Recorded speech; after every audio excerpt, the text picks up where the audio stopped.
Hi friends, welcome to my YouTube channel.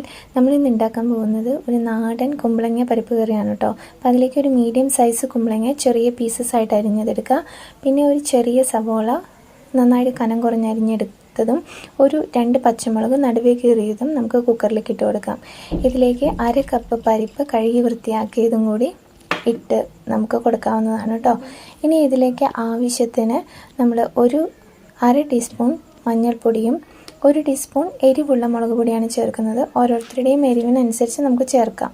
ഇനി ഇതിലേക്ക് ആവശ്യത്തിന് ഉപ്പ് ചേർത്ത് കൊടുക്കാം. ഇനി കഷ്ണങ്ങൾ മൂടിക്കിടക്കത്ത രീതിയിൽ നമുക്ക് വെള്ളം ഒഴിച്ചു കൊടുക്കണം കേട്ടോ. ഈ വെള്ളം ഒഴിച്ചു കൊടുത്തതിന് ശേഷം കുക്കർ അടച്ച് നമുക്ക് വെയിറ്റ് ഇട്ട് ഒരു വിസിൽ വരുന്നത് വരെ വേവിക്കാം. ഒരു വിസിൽ വന്നു കഴിഞ്ഞ് കഴിഞ്ഞാൽ എന്തായാലും സിമ്മിലിട്ട് കുറച്ച് നേരം കൂടി ഒരു 5-10 മിനിറ്റ് നമുക്കൊന്ന് വേവിച്ചെടുക്കണം. നന്നായി വെന്ത് കിട്ടാൻ വേണ്ടിയിട്ടാണ്. ഇനി ഇതിലേക്ക് നാളികേരം ചെറിയ പീസസായി അരിഞ്ഞത് മിക്സിയിലൊന്ന് ആദ്യമേ അടിച്ചെടുത്ത് ഇതിലേക്ക് ആവശ്യത്തിന് വെള്ളം ഒഴിച്ച് പേസ്റ്റ് പരുവത്തിൽ അരച്ചെടുക്കണം. സാധാരണ 1-ാം പാല് 2-ാം പാല് അങ്ങനെയൊക്കെ ആദ്യം 2-ാം പാല് ചേർത്ത് പിന്നെ 1-ാം പാല് അങ്ങനെ ചേർക്കുന്നവരുണ്ട്. ഇവിടെ നമ്മൾ എളുപ്പത്തിനായിട്ട് ആദ്യമേ തന്നെ ഒറ്റ അരപ്പ് തന്നെയാണ് ചെയ്യുന്നത്. അത് ഇതിലേക്ക് പേസ്റ്റ് പോലെ അരച്ച് ചേർക്കുന്നു എന്ന് മാത്രം. അപ്പോൾ കുറച്ചും കൂടി നമുക്ക് ഈസി ആയിട്ട് കറി വയ്ക്കാനായിട്ട് പറ്റും.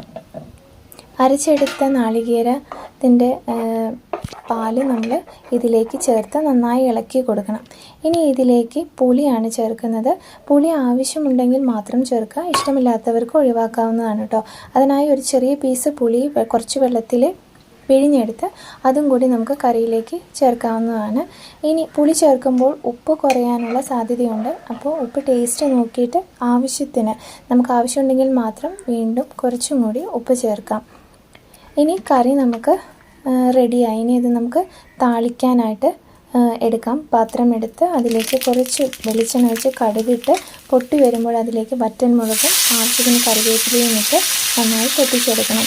ഇനി ഇത് നമ്മുടെ കറിയിലേക്ക് നമുക്ക് ഒഴിച്ചെടുക്കാവുന്നതാണ്. നമ്മുടെ കുമ്പളങ്ങ പരിപ്പ് കറി ഇവിടെ റെഡി ആയിട്ടുണ്ട്. വളരെ എളുപ്പത്തിൽ വളരെ സിമ്പിളായിട്ട് നമുക്ക് ഉണ്ടാക്കാൻ പറ്റുന്ന പെട്ടെന്ന് ഉണ്ടാക്കാൻ പറ്റുന്ന ഒരു കറിയാണ്. എല്ലാവരും ട്രൈ ചെയ്ത് നോക്കണം. താങ്ക്